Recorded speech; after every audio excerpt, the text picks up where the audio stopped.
Brought to you by KR Mangalam University. We provide you the platform to turn your dreams into reality. Give wings to your aspirations with KR Mangalam University. प्रधानमंत्री ने राष्ट्र के नाम संबोधन किया और उसमें जो ऑपरेशन सिंदूर है उसका जिक्र किया, जो पाकिस्तान ने नापाक हरकत की उसका जिक्र किया, मुंहतोड़ जवाब दिया हमारी सेनाओं ने उसका जिक्र किया। ये भी कहा कि पाकिस्तान का चेहरा जो है बेनकाब हो गया है पूरे विश्व के सामने। किस तरीके से देखते हैं आप प्रधानमंत्री के संबोधन नहीं, देखिए, ऑपरेशन सिंदूर सक्सेसफुल रहा और पाकिस्तान के दांत खट्टे किए और जो जवाब देना था माकूल जवाब उनको मिला। ये तो बातें ठीक है, प्रधानमंत्री ने भी कही, अच्छी बात है, उन्होंने भी सराहना की फौज की। लेकिन आज हम समझ रहे थे कि जब ये 3-4 दिन के इस लड़ाई तो नहीं कहेंगे, इस ऑल्टरकेशन के बाद जिसमें पाकिस्तान को अच्छी तरीके से उनकी जगह दिखा दी गई, जो अचानक सीज फायर हुआ वो मसला सामने आता है। उस पर प्रधानमंत्री ने आज कोई भी ऐसी बात नहीं कही जिसने उस पर कोई रोशनी डाली हो या कोई ऐसी बात कही हो जो हमारे देश के और लोगों को न मालूम हो।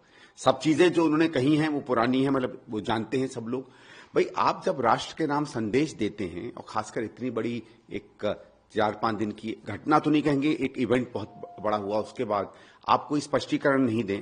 पहली बार भारत की विदेश नीतियों के इतिहास में कोई दूसरा देश पहले से बताता है कि हिंदुस्तान क्या करेगा।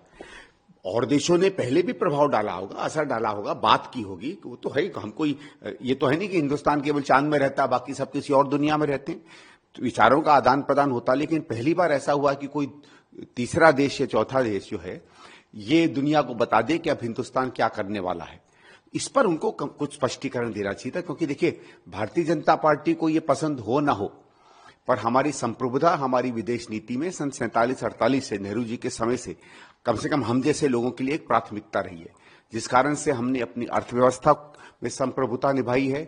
हम आत्मनिर्भर देश का निर्माण हमने किया है। अब ये चीजें अगर आज की भारतीय जनता पार्टी नहीं समझती तो अलग बात है, लेकिन फिर वो बताएं कि क्या संबंध है। आपके विदेश मंत्रालय से कुछ लोग ऐसा कई बात कह रहे हैं और लोग कह रहे हैं कि नहीं साहब, उनका कोई हस्तक्षेप नहीं था या अमेरिका के राष्ट्रपति का कोई लेना देना नहीं था। तो फिर उन्होंने कैसे ट्वीट कर दिया आपके करने के पहले? कम से कम सूचना उनको हम लोगों से पहले पहुंची, अगर ऐसी कोई बात थी तो ये इन चीजों का स्पष्टीकरण देना चाहिए था। और अगर कोई इसमें ऐसी बात नहीं है जो अनकंफर्टेबल हो प्रधानमंत्री के लिए, तो बड़े आराम से कह देनी चाहिए थी। अब इससे दुर्भाग्य से क्या होगा कि आप देखिएगा, पिछले 2-3 दिन से तमाम अटकलें चल रही हैं पेपरों में, क्यों सीज फायर हुआ। कोई किसी चीज पर सवाल खड़ा करता है, कोई किसी चीज पर सवाल खड़ा करता है। अब आप जो मन चाहे, हम तब तो जहां तक रक्षा की बातें अनजान लोग हैं, कोई किसी चीज को मान लेता है, कोई किसी चीज को मान लेता है। तो क्या हम माने, क्या नहीं माने, क्यों ये सीज फायर हुआ, और सीज फायर के बाद क्या जिन लक्ष्यों के साथ हम लोगों ने हमला किया था पाकिस्तान पर कि हम उसको हमेशा के लिए टेररिज्म को खत्म कर देंगे, उसमें हम कहां तक सक्सेसफुल हुए। बताया गया कि कितने आतंकी मारे गए, कितने ठिकानों को हमने नष्ट किया, उसके आगे क्या कुछ बचा है या नहीं, क्या ये अंतिम लड़ाई थी, इन सब की थोड़ी सी स्पष्टीकरण देना चाहिए था ना। थोड़ा सा मुझे निराशा हुई है। और अभी भी मैं आशा करूंगा कि जो पार्लियामेंट सत्र की बात कही जा रही है, जिस पर मुझे लगता है इसलिए नहीं देंगे क्योंकि भारतीय जनता पार्टी और उनके तमाम मीडिया के लोग बार बार सवाल खड़ा करने लगे कि पार्लियामेंट सत्र क्यों। अरे, डेमोक्रेसी है, पार्लियामेंट्री डेमोक्रेसी है, या तो आप पार्लियामेंट्री डेमोक्रेसी में विश्वास नहीं करिए। आपको ना पसंद हो संसद में जवाब देना, आपके पसंद या नापसंद से संसद का महत्व कम नहीं होता है। संसद वो पटल है जहां राष्ट्र के बहुत महत्वपूर्ण मुद्दों पर चर्चा होती है, बिलों पर वोटिंग होती है, तमाम और चीजें होती हैं। तो पार्लियामेंट पर आकर अपनी बात कहनी चाहिए थी प्रधानमंत्री को, आज ही बल्कि बुला लेते, कल बुला लेते, ठीक है। तो अगर ये नहीं करेंगे तो फिर संदेह की स्थिति बनती है कि भाई क्या ऐसी चीजें तो सरकार छुपाना चाहती है। और आई थिंक जिस माहौल में ये तमाम हुआ है कि पूरा देश हमारी सेना और सरकार के साथ खड़ा रहा है, इस माहौल में संदेह को पनपने देना ये सरकार की तरफ से गलती होगी। सर, जब हमारे प्रधानमंत्री ने राष्ट्र को संबोधित किया है, उससे ठीक पहले डोनाल्ड ट्रंप का वीडियो बयान सामने आया जिसमें उन्होंने कहा कि न्यूक्लियर वॉर होने वाली थी, उसको उन्होंने अवॉइड किया है।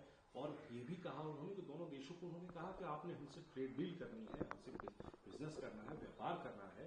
और ये बड़ी बात उन्होंने कही कि न्यूक्लियर वॉर होने वाली थी, उसको रोका गया है। हालांकि प्रधानमंत्री ने कहा कि हम न्यूक्लियर वॉर से नहीं डरते हैं, लेकिन कॉन्टेक्स्ट वहां पर राष्ट्रपति के ट्रंप के बयान का नहीं था।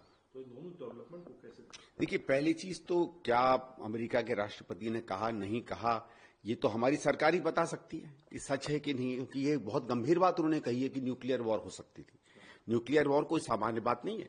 और जो प्रधानमंत्री का कहना है कि हम न्यूक्लियर वॉर से नहीं डरते, स्वाभाविक है, नहीं डरते, लेकिन उसे नहीं भी होना चाहिए। ये नहीं है कोई, कम से कम मैं तो इस समर्थन में नहीं हूं कि न्यूक्लियर वॉर को, क्योंकि उससे जो क्षति होगी, और ठीक है पाकिस्तान खत्म हो जाएगा, लेकिन हमारे देश में भी तो क्षति होगी, लोग मरेंगे, आर्थिक व्यवस्था हमारी बहुत पीछे जाएगी। तो ये तो एक ऐसी चीज है जिसको बिल्कुल आखिरी पड़ाव तक हमेशा कोशिश करनी चाहिए कि नहीं हो। लेकिन इस बात का स्पष्टीकरण उनको जरूर दे देना चाहिए था। लेकिन जो दूसरी बात राष्ट्रपति ट्रंप ने कही कि हमें दोनों देशों से ट्रेड करना है, तो क्या उनकी ट्रेड करने की हमारी जरूरत हमारी राष्ट्रीय जरूरतों से, हमारी राष्ट्रीय सुरक्षा की जरूरतों से ज्यादा महत्वपूर्ण बन जाती हैं? क्या कल को व्यापारी हमसे बताएंगे कि हम राष्ट्रीय सुरक्षा में कब हमला करें कब नहीं करें? ये वाक्य मेरे हिसाब से तो खतरनाक है। देखिए, मैं उस जनरेशन का हूं जब मैंने फिर कहा कि हमारी संप्रभुता और हमारी राष्ट्रीय गौरव और अपना आत्मसम्मान जो है वो अपने आप में बनकर रहने का है, किसी खेमे का या किसी देश के पंगु बनने का नहीं है। हो सकता भी आज के मीडिया, आज के लोग, अमेरिका में आने जाने वाले लोग दूसरी तरीके से दुनिया को देखते हों, तो उनके बारे में मुझे कुछ नहीं कहना। लेकिन जिस विदेश नीति, जिस भारत में मैं कम से कम पला बड़ा हुआ हूं, वो सम्मान से अपने आप अपनी विदेश नीति तय किया करता था। एनलाइटन सेल्फ इंटरेस्ट, शायद इस तरीके का शब्द इस्तेमाल किया जाता था। उसमें क्या बदलाव आया है? क्या अब हम एक बड़े व्यापार करने वाले देश की बताए हुए रास्ते पर चलेंगे? ये मुझे वाक्य जो है अच्छा नहीं लगा जो ट्रंप साहब ने बोला। क्या ये होता है क्या नहीं होता, आने वाले दिनों में इसका विश्लेषण करेंगे। लेकिन अगर ये भी एक मकसद है तो फिर इस मकसद पर मुझे थोड़ी बहुत आपत्ति है।